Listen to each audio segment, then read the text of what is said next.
नमस्कार दोस्तों, welcome to my channel. दोस्तों आज हम दोहा नंबर 36 के बाद की चौपाइयों का पाठ करेंगे। उसके बाद दोहा नंबर 37 और 38 का पाठ करेंगे। तो चलिए पाठ शुरू करते हैं। जय सिया राम। 7 कांड ही इस मानसरोवर की सुंदर 7 सीढ़ियां हैं, जिनको ज्ञान रूपी नेत्रों से देखते ही मन प्रसन्न हो जाता है। श्री रघुनाथ जी की निर्गुण और निर्बाध महिमा का जो वर्णन किया जाएगा, वही इस सुंदर जल की अथाह गहराई है। श्री रामचंद्र जी और सीता जी का यश अमृत के समान जल है। इसमें जो उपमाएं दी गई हैं, वही तरंगों का मनोहर विलास है। सुंदर चौपाइयाँ ही इसमें घनी फैली हुई कमलनी है, और कविता की युक्तियाँ सुंदर मणि मोती उत्पन्न करने वाली सुहावनी सीपियाँ हैं। जो सुंदर छंद सोरठे और दोहे हैं, वही इनमें बहुरंगे कमलों के समूह सुशोभित हैं। अनुपम अर्थ, ऊंचे भाव और सुंदर भाषा ही पुष्प रज मकरंद पुष्प रस और सुगंध है। पुण्यों के पुंज भौरों की सुंदर पंक्तियां हैं। ज्ञान, वैराग्य और विचार हंस हैं। कविता की ध्वनि, वक्रोक्ति, गुण और जाति ही अनेक प्रकार की मनोहर मछलियां हैं। अर्थ, धर्म, काम, मोक्ष, ये चारों ज्ञान विज्ञान का विचार के कहना, काव्य के नौरस, जप तप योग और वैराग्य के प्रसंग, ये सब इस सरोवर के सुंदर जलचर जीव हैं। पुण्य आत्मा जनों के, साधुओं के और श्री राम नाम के गुणों का गान ही विचित्र जल पक्षियों के समान है। संतों की सभा ही सरोवर के चारों ओर की अमराई है और श्रद्धा वसंत ऋतु के समान कही गई है।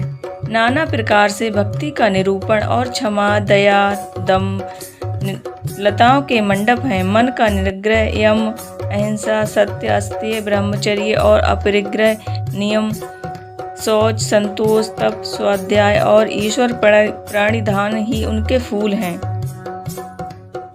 ज्ञान फल है और श्री हरि के चरणों में प्रेम ही इस ज्ञान रूपी फल का रस है, ऐसा वेदों ने कहा है। श्री रामचरितमानस में और भी जो कुछ अनेक प्रसंगों की कथाएं हैं, वे ही इनमें तोते, कोयल आदि रंग बिरंगे पक्षी। राम कथा में जो रोमांच होता है, वही वाटिका, बाग और वन है, और जो सुख होता है, वही सुंदर पक्षियों का विहार है।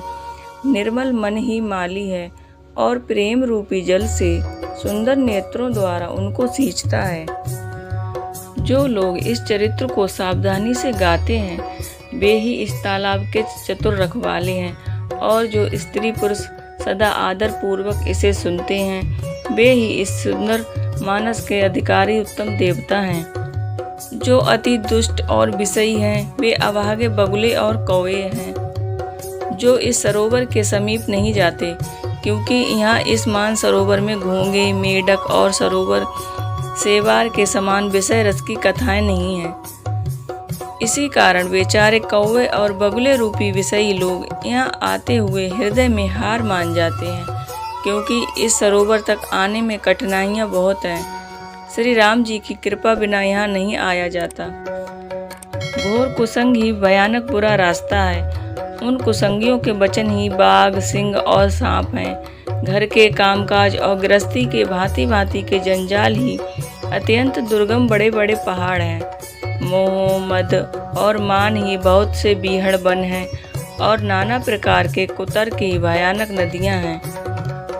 जिनके पास श्रद्धा रूपी राह खर्च नहीं है, और संतों का साथ नहीं है, और जिनको श्री रघुनाथ जी प्रिय नहीं है, उनके लिए यह मानस अत्यंत ही अगम है।